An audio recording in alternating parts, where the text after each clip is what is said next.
Hi. I haven't uploaded into my channel in forever, but I've decided today is the day I upload a single video. So I'm going to rate and review every Switch game I've bought in the last 2 years.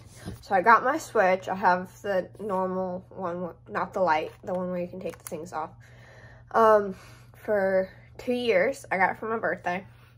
But I don't buy games a whole lot. I tend to just not, because I don't like spending the money. But I'm going to go through all of the games I have. I've only have, I think, 10. I'm just going to go in order that they're downloaded. Okay, number 1, West of Loathing. I really liked this game. It's very funny, and I've finished it completely. There are not many games that I finished completely, but I've completely finished it, and I really liked it. You're just a stick figure cowboy, and you're going around the stick figure cowboy world doing little deeds and shooting people. Definitely recommend. 7 out of 10. Next, Firewatch. Firewatch was $25, and it took me 6 hours to complete. So a little expensive for 6 hours of gameplay, but I finished it all, in one run. I just took a day off and I just finished it. Very good. Love the story. Love the vibes. It wasn't difficult. A couple of times I got stuck for a while, but it didn't take too long to complete. Definitely well-rounded story and kept me interested. Mario Kart Deluxe 8. This was the first game I got for the Switch. I think it's a good game to have on your Switch, especially if you have people that you invite over to do things with, because it's a multiplayer game. I definitely played it a lot, but it is not something that I keep going back to. So I haven't played it in a while. Okay, Animal Crossing. Oh, sorry. Firewatch, 8 out of 10. Mario Kart, 6 out of 10. Okay, Animal Crossing, definitely popular during the pandemic. I've played it a bunch, but it is another one that I find hard to keep going back to, because I like games that you can just binge all at once, and this is one where you have to continuously go back. I find it hard to find motivation to want to play it a whole lot. For me, 5 out of 10. Okay, Death and Taxes. I really like this one. This one took me, I gotta figure out how long it took me. It took me 10 hours to play, which is not bad. I cheated a little on that game because I kept trying to get a certain outcome and everyone just kept dying, and it was not great. But recommend it. The game, you are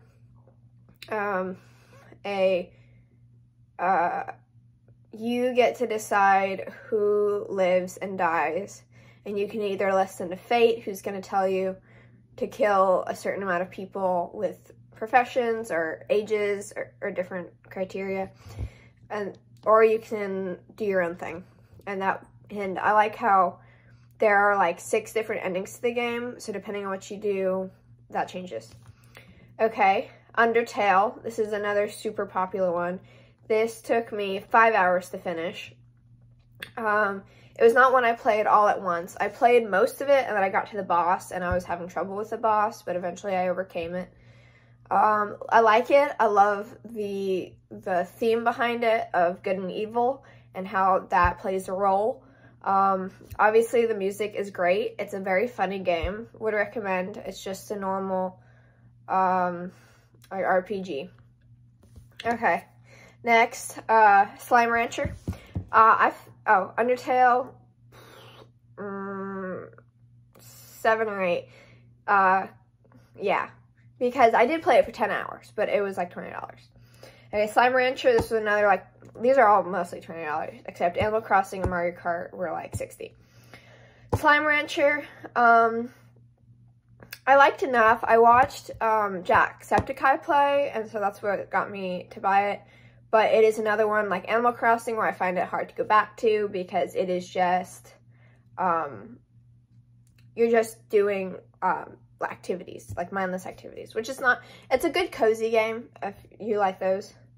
But 4 out of 10, because I think Animal Crossing did it better. Zelda Breath of the Wild, this is one of my favorite games I've ever played. I actually have not finished this one.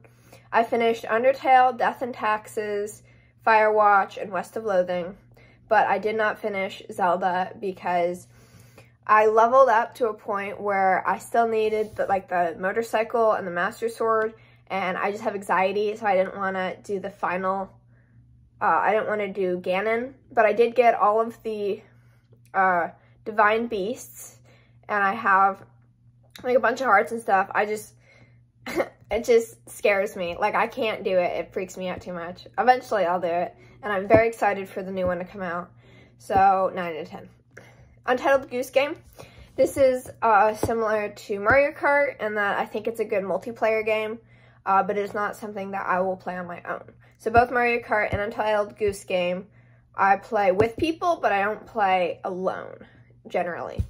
But Untitled Goose Game is real fun to play with another person, because it's a little easier, and then you also have 2 minds working at it, but I don't really like playing by myself. Then my 2 most recent games are What Remains of Edith Finch. That took me 4 hours to play. It's generally $20, but I got it 70% off, so it's $5.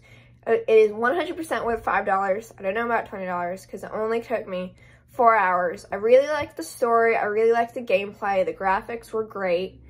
The only thing that makes me hesitate is because it didn't take me a long time to do it. And so is that really worth $20? It was totally worth $5 because that's like $1.25 per hour if you divide it into the money I spent and the amount of time it took me. But I definitely really liked it, but at the same time, a little pricey for what you get. And then Untitled Goose Game, 4 out of 10. What Remains of Edith Finch, I would give like a 6 or a 7 because the story is really compelling. I didn't want to sit it down. I really love it. Gives like the eeriness, creepy vibe of it is very similar to Firewatch. It is one of those story-driven games. Like both What Remains of Edith Finch and Firewatch are not meant to be difficult games. They're story-driven, so you're meant to enjoy the story and the graphics. Firewatch was a really, really beautiful game. I loved the graphics in that one. Okay, and then the last one is Grease. I finished playing that 20 minutes ago.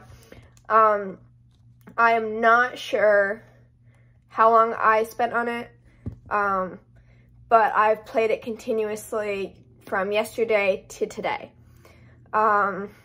So, I don't know. It took me like 2 days, but I'm guessing 12 hours, but I'm not positive. This is probably one of my favorite games also. Zelda and Grease are up there. I did finish Grease while I didn't finish Zelda. Grease is, again, not meant to be a difficult game. There are parts that I had a little bit of problem with, but it is just a normal platform, and some of the art in it is just absolutely beautiful. And I do not replay games most of the time. I finish them and I'm done, but I would replay this one.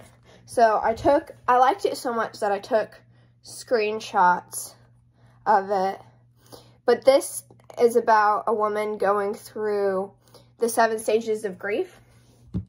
And it was just a beautiful game. And I did totally cheat on it. I had to walk throughout most of the time because I cannot think outside of the box. But I super enjoyed it. Definitely a really, really good, I would say, cozy game to just sit down. The music is amazing. The graphics, absolutely wonderful.